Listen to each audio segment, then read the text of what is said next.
Jamaah, oh jamaah. Alhamdulillah. Alhamdulillahirrahmanirrahim. Kita masih di Islam itu Indah. Temanya juga masih sama. Dunia tidak lagi sama ketika ibu tiada. Baik, langsung aja kita teruskan pelajaran kita pada pagi hari ini ya jamaah ya. Karena ini pasti jin kan. Ini jin. Dari tadi nih orang jin-jin mulu nih. Bener, ini hati-hati jin. loh. Kalau segala sesuatu disalahkannya ke jin, ke setan, maka mereka merasa bangga. Sehingga dia membesar kayak rumah. Tapi tiba-tiba teman saya ketika ibunya meninggal kayak datang dalam mimpinya nangis-nangis. Ini pasti jin, Ustadz. Udah. Saya jelasin ya. Iya, mau dong. Saya jelasin dan semuanya.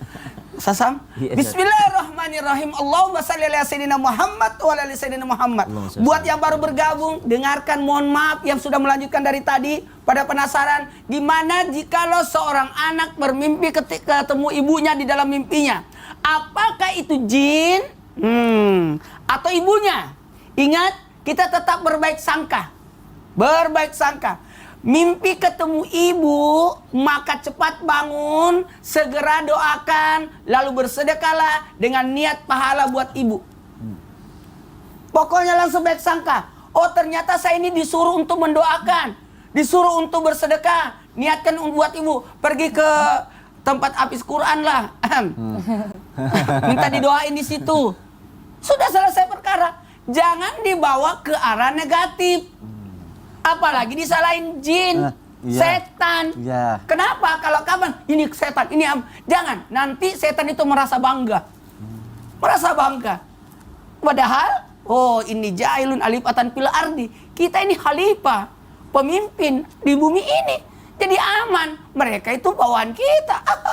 Nggak usah. Memang ada jin atau setan yang tugasnya menggoda orang ketika tidur. Namanya setan wasnan. Tugasnya mengganggu ketika orang tidur, menemani orang tidur, mohon maaf, merayu, bahkan bisa mengganggu, menakut-nakuti, bahkan masuk dalam mimpinya. Kan ada doa sebelum tidur. Ada zikir. Kemungkinan, mohon maaf ya, saya langsung katakan, kerinduan anak, kebaktian anak, baktinya anak terhadap ibunya, menghadirkan ibu yang sudah berpulang ke rahmatullah, dihadirkan padanya. Karena mimpi itu ada 3. Mimpi dari Allah, itu kebaikan, petunjuk. Kemudian ada mimpi dari reaksi tubuh. Selalu rindu, keinginan, teriang-iang, langsung masuk dalam mimpi. Kemudian yang ketiga, ini gangguan dari setan. Gangguan dari setan. Maka sugesti, kalaupun bilang itu jin yang datang, tidak ada urusan. Yang penting saya tetap berbaik sangka. Sehingga jangan, tidak ada masalah. Karena itulah bentuk kecintaan ibu kepada anaknya. Karena orang tua itu cuma berpindah alam. Berpindah alam. Maka mohon izin kepada semua jamaah yang dimuliakan oleh Allah. Apalagi Allah menggenggam roh hambanya dan dikembalikan di saat dia atas izin Allah. Jadi tetap kita berbaik sangka. Maka sosok cinta kasih suara. Saya selalu nanya anak-anak. Selalu mimpi ketemu mama. Iya. Jadi anak merasa mama itu jadi bidadari. Masya Allah. Dia bayangkan seperti itu jadi enak. Jadi, malah lebih takut. Itu anak-anak lebih dekat. Karena mohon izin buat anak-anakku sekalian yang lagi nonton semuanya yang sudah kehilangan ibunya, tenang. Justru ibu yang sudah berpulang ke rahmatullah makin dekat. Lebih dekat. Yang mungkin yang berjauhan sama ibunya masih hidup, itu susah ketemunya. Harus naik pesawat dulu Sasam 2 jam. Iya. Jauh ya. Apalagi Sasam kalau mau ke Makassar nggak bisa lagi sendiri berangkat. Masih bawa baraka itu. Iya. Nambah tiket ya. Nambah tiket. Kalau sudah berpulang ke rahmatullah kan lebih cepat. Ya Allah. Iya, Berarti kalau misalnya didatengin mimpi apa segala macam, berbaik sangka aja. Ulang-ulang apa? Berbaik sangka aja. Malah kalau bisa doakan atau sedekah seperti tadi Ustaz Maulana bilang ya. Makanya supaya kita dapat mimpi yang baik-baik seperti Ustaz Maulana bilang juga tadi, adanya doa sebelum tidur. Kata setan, misal juga saya masuk dalam mimpinya jadi ibunya, ternyata pergi menyumbang lagi, berzikir lagi. Mau disasar-sasarin malah lurus jalannya. Aduh. Terima kasih Ustaz Maulana untuk penjelasannya. Kita lanjutkan lagi jamaah yang ada di rumah. Ada tayangan lagi nih, seorang anak azan di depan jenazah ibunya. Kita lihat tayangan di jamaah. Allah. Ya Allah, di sini kita ngelihat ketegaran seorang anak yang masih kecil ya, dia azan di depan jenazah ibunya. Padahal kalau misalnya kita sama-sama tahu banyak ya Ustazah di luar sana anak yang masih kecil belum balik, mungkin belum terlalu siap untuk kehilangan orang yang dia sayang, apalagi ibunya. Dan untuk kondisi seperti itu ya Ustazah, bagaimana sih caranya untuk kita bisa ngasih dia amalan, ngasih dia motivasi ketika dia kehilangan orang yang dicintainya, Ustazah Oki? Ya, Mohon penjelasannya Ustazah.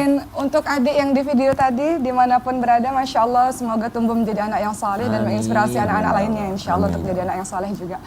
Bapak dan Ibu yang dirahmati oleh Allah Subhanahu wa taala, bagaimana kita memberitahu kepada anak yang kecil ketika ibunya meninggal dunia? Pertama, tentu kita akan merasa bingung bagaimana caranya.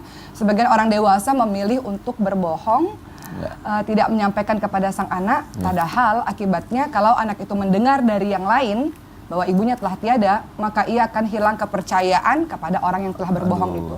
Maka kalau berbohong itu bukan sama sekali cara yang baik, tidak. Kalau kita mau mengikuti caranya Ustadz Maulana, misalnya ketika sang istri meninggal dunia, anaknya diikut sertakan, semua proses diikut sertakan agar anak itu melihat dan merekam di otaknya, mengingat bahwa kejadian itu satu persatu dan itu akan teringat sepanjang hidupnya. Teman-teman yang dirahmati oleh Allah SWT, sebagai orang dewasa tentu kita punya kesedihan, manusia biasa. Namun kita punya tanggung jawab yang besar untuk menenteramkan hati anak-anak kita. Kita bersedih wajar, setiap orang yang merasa kehilangan bersedih wajar. Rasulullah SAW ketika kehilangan istri, paman, bahkan anak Ibrahim, juga menangis wajar, namun tidak menangis yang berlarut-larut. Begitu pula para orang tua, ketika ada pasangan kita yang meninggal dunia, sedih boleh, tapi tidak berlarut-larut karena itu akan mengganggu anak-anak kita, pertumbuhan psikologis anak-anak kita. Maka orang dewasa bertanggung jawab untuk membuat anak-anak kita kehidupannya tetap stabil. Walaupun kita jelaskan kepadanya bahwa ada yang berubah. Ibu sudah tidak ada lagi, bahwa ibu tidak bisa bergerak lagi, tidak bisa makan, berjalan seperti biasa, akan ada kehidupan yang berubah. Maka kita bisa mengingatkan hal itu kalau kita dalam keadaan yang stabil.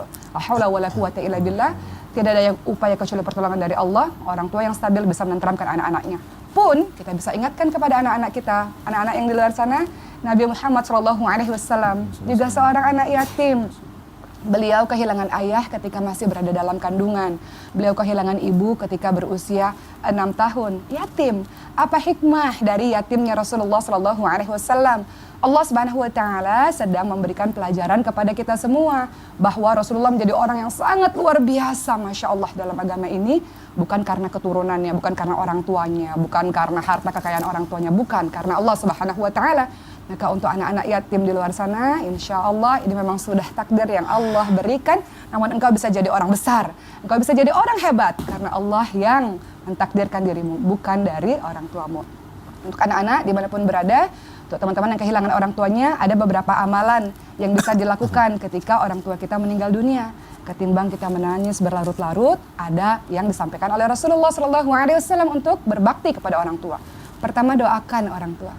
Beristighfar, minta ampun untuknya. Sampai-sampai orang tua kita mengatakan, ya Allah, kenapa aku berada di tingkat derajat syurga yang seperti ini? Naik lagi, kenapa ya Allah? Kata Allah, sebab istighfar anakmu kepadamu. Jadi kalau kita sayang pada orang tua, bukan nangis yang berlarut-larut, melainkan terus beristighfar, terus minta ampun untuknya. Terus berdoa setiap saat untuknya. Berikutnya, Rasulullah SAW juga ingatkan untuk menyambung tali silaturahmi. Kalau kita mencintai seseorang, kita akan mencintai orang-orang yang beliau cintai. Maka cintailah orang-orang yang beliau cintai, kerabatnya, saudara-saudaranya. Itu cara kita berbakti. Berikutnya tadi juga sudah disampaikan, sedekah atas namanya.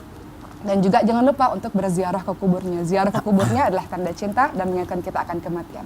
Sabar wahai teman-teman sekalian, insya Allah kita ketemu dengan orang yang kita cintai di surga Allah. Amin. Masya Allah, terima kasih Ustazah Oki untuk motivasinya, penjelasannya. Jadi kalau misalnya seorang ibu semasa hidupnya menjadi bagian hidup dari seorang anak, maka ketika meninggal pun seorang ibu tetap harus menjadi bagian hidup si anak itu dengan doa dan juga sedekah dan amalan-amalan dari sang anaknya ya. Masya Allah, tabarakallah. Jamaah yang ada di rumah, aku sudah bertanya, sekarang aku mau ngasih kesempatan jamaah untuk bertanya dan sudah ada di media sosial kita. Makanya sekarang aku mau bacain dan kita masuk yuk ke segmen Tanya Dong Ustaz.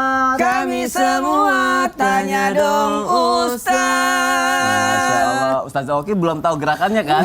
Enggak. Takut nadanya fals aja Enggak kalau apa-apa. nyambung. Nanti di segmen berikutnya ada lagi dan perhatikan gayanya. Itu ciptaan Ustadz Maulana. Oke, Masya Allah. Ada pertanyaan dari hamba Allah. Assalamualaikum Ustadz, saya tinggal jauh dari ibu karena ikut suami. Ibu saya sakit, saya nggak bisa mengurus beliau. Sampai pada saat saya mau pulang ketemu ibu tapi ibu sudah meninggal. Saya sangat menyesal sampai sekarang karena saya nggak bertemu dengan ibu selama beliau sakit. Sampai sekarang perasaan bersalah masih ada di diri saya. Apa yang harus saya lakukan Ustadz? Mohon penjelasannya. Ustadz Maulana. Ya, sebelumnya saya ucapkan hebat. Ingat ya, ada kisah Rasulullah SAW di zaman dahulu, di zaman Nabi ada seorang wanita yang diadukan karena sosok wanita ini tidak ngurus orang tuanya, udah diberitakan sakit meninggal, balik tidak datang. Karena kenapa? Taatnya kepada suaminya, berbakti kepada suaminya. Ternyata lantaran diadukan kepada Nabi, apa kata Nabi? Dia masuk surga ibunya, orang tua ayahnya masuk surga itu disebabkan karena baktinya anaknya kepada suaminya. Jadi tidak ada masalah. Nah, kita bisa melakukan amal. Jadi mohon maaf kalau mau meminta maaf kepada orang tua karena kita itu berarti kita tidak puas dengan ibadah, berarti ada tambahan kebaikan. Tanda orang baik tidak pernah puas dengan kebaikan, senantiasa menambah terus kebaikannya. Jadi ziarahi kuburnya, doakan, sedekahkan, bisa jalur bakti yang tadi dijelasin sama Ustaz Oki. Masya Allah, semoga terjawab ya jamaah yang ada di rumah dan terima kasih Ustaz Iya, Maulana. jadi tenang aja, aman. Itu Aman. baktinya itu. Masya Allah. Kalau gitu aku bacain deh pertanyaan yang berikutnya ya. Dari Instagram hamba Allah lagi nih. Ya. Assalamualaikum Pak Ustadz, saya dari kecil diurus oleh ibu sambung saya. Dan beliau sudah saya anggap seperti ibu kandung saya sendiri. Dan ibu sambung saya sudah meninggal. Pertanyaan saya, apakah sampai doa-doa saya kepada almarhumah karena saya bukan anak kandungnya? Dan apakah saya mendoakan harus sebut namanya? Dan apakah beda kalau kita mendoakan ibu sambung dan ibu kandung Ustadz? Terus kalau kita sedekah, apakah harus menyebut nama supaya sampai? Baik, ini akan dijawab melalui tausiah ya oleh Ustadz Syam. Silakan Ustadz. Habib Ummah, Ustadz Maulana, Mas Soni serta guru-guru kami dimuliakan Allah Subhanahu wa taala serta anak soleh ataupun solehah yang bertanya tentang bagaimana ia berbakti terhadap ibu sambungnya. Karena dalam Islam sebenarnya tidak ada istilah ibu sambung, ibu tiri ya, ataupun ibu kandung. Cuma kita mengelompokkannya karena jasanya yang berbeda-beda. Ibu kandung adalah mereka yang mengandung, kemudian mereka yang melahirkan, mungkin mereka sempat untuk menyusukan ataupun merawat sebentar, namun ternyata takdir berkata lain, Allah mencabut nyawanya lalu disambunglah dengan seseorang yang ternyata tidak kalah mulia dan tidak kalah baik dengan ibu kandungnya. Karena dialah yang mengurusnya, membesarkannya, mendidiknya sewaktu kecilnya. Dan itulah yang dirasakan oleh sang penanya tadi yang mengalami keberuntungan yang luar biasa. Masya Allah, bagaimana cara saya berbakti kepadanya? Apakah ketika saya berdoa akan sampai doa saya kepadanya? Maka dalam Al-Quran disebutkan ba'da naqul a'udzubillahi minasyaitonirrajim. Wakhfid lahuma janahal dhulli minar rahmah wa qur rabbirhamhuma kama rabbayani shaghira. Ada doa yang diajarkan oleh Allah Subhanahu wa taala, Rabbirhamhuma. Ya Allah, sayangi kedua orang tuaku kama rabbayani shaghira, sebagaimana keduanya telah menyayangiku, merawatku, mendidikku, membesarkanku sewaktu kecilku. Maka yang disebut di sini bukan hanya ibu kandung, tapi siapapun orang tua yang telah merawat, membesarkan, mendidik dan juga mencintainya dengan sepenuh hati, maka dia akan dapat daripada doa ini. Berarti ibu sambung yang Ananda atau Adinda doakan juga mendapatkan kebaikan daripada Rabbighfirli wa liwalidayya warhamhuma kama rabbayani shaghira. Itu yang pertama. Yang kedua, Nabi SAW menjamin bahwasanya ada 3 pahala yang tidak terputus. Salah satunya adalah waladin salih yad'ulah, anak soleh yang mendoakan orang yang telah meninggal dunia. Untungnya Nabi tidak mengatakan anak kandung yang mendoakan, tapi Nabi mengatakan anak soleh yang mendoakan. Jadi siapapun anak tersebut, apakah berasal dari kandungannya atau tidak berasal dari kandungannya, maka dia pun akan mendapatkan kebaikan daripada doa anak soleh tersebut. Entah dia anak kandung ataupun anak didik, seperti anak-anaknya Ummah. Banyak sekali anak Ummah di Maskanul Huffaz, subhanallah. Setiap mereka mendoakan Ummah, maka Ummah akan mendapatkan pahala darinya. Kenapa? Karena ternyata anak yang disebutkan bukan anak yang lahir dari rahim saja, tapi anak soleh yang mendoakan. Suatu ketika Sayyidina Ibnu Umar radhiyallahu anhu wardahuma, anak daripada Sayyidina Umar bin Khattab, tengah melakukan perjalanan panjang sambil menaiki keledainya. Ketika ia bertemu dengan seorang Arab Badui, tiba-tiba Sayyidina Ibnu Umar ini bertanya kepada orang tersebut, apakah engkau bernama Fulan bin Fulan? Kata orang Arab Badui tersebut, betul, saya Fulan bin Fulan. Dari mana engkau mengetahuinya? Oh, kalau begitu ambillah keledaiku ini dan ambillah engkau imamahku ini, sultanku. Dia memberikan keledai, begitu pula dengan pakaiannya kepada orang tersebut. Lalu orang-orang di sekitar Ibnu Umar ini heran, kenapa Kenapa engkau tiba-tiba tidak mengenal seseorang, engkau bertemu dengannya, engkau hanya bertanya namanya, lalu engkau memberikan kendaraanmu beserta pakaianmu kepadanya? Maka Sayyidina Ibnu Umar mengatakan, inna abarral birra silatur rajul ala wuddi abihi. Sungguh di antara berbaktinya seseorang yang berbakti kepada orang tuanya adalah berbuat baik kepada siapa yang pernah menjalin cinta dengan ayahnya. Karena orang tadi itu adalah sahabat daripada ayah saya. Subhanallah. Kalau sahabatnya ayah saja kita diwajibkan untuk berbuat baik, apalagi kalau istrinya orang tua kita, mestinya kita juga berbuat baik kepada mereka, termasuk diantaranya ibu tiri ataupun ibu sambung. Wallahu ta'ala a'lam. Insyaallah. Terima kasih Ustaz Syam. Sama-sama, Mas Sony. Sekarang aku mau nanya lagi tapi sama Ustaz Maulana deh. Apalagi nih, tadi jin. Ya, Apalagi? Gak apa-apa ya. Gak apa-apa, kenapa? Jadi gini Ustaz, anak-anak setuju kan? Setuju apa sih? Anak-anak setuju pasti dong. Setuju apa, Son? Lebih jelas deh. Setuju apa? Itu Waduh. Mentang-mentang tadi aku bawain satu riwayat itu tentang berbuat baik kepada yang disayangi ayah. Enggak. Ceng-cengin ya. Enggak ada maksud. Enggak ada maksud ngecengin Ustaz Maulana. Enggak. Ini ada pertanyaan dari jemaah. Nih pertanyaannya. Parah Kita banget dengar- Sony. Nih, Umar. pertanyaannya, gimana kalau anak nggak setuju ayah menikah lagi? Maaf, sepeninggal ibu. Allahu Akbar. Oh, itu pertanyaannya. Bukan Umar mau ngecengin, tahu kan? jawabannya? Mau nunggu dong. setiap kali nunggu ke Islam itu indah ada kabar gembira nggak? Oh belum. Nah itu. Jadi gimana? Saya mau tahu jawabannya. Mau, Ustaz. Kameramen semua, tim Iya, Islam tidak mau mau, tahu. pasti semua Dan di rumah mau tahu masyarakat jawabannya. pengen. Apa jawaban anakku? Iya. Ketika itu mau menikah lagi? Ya.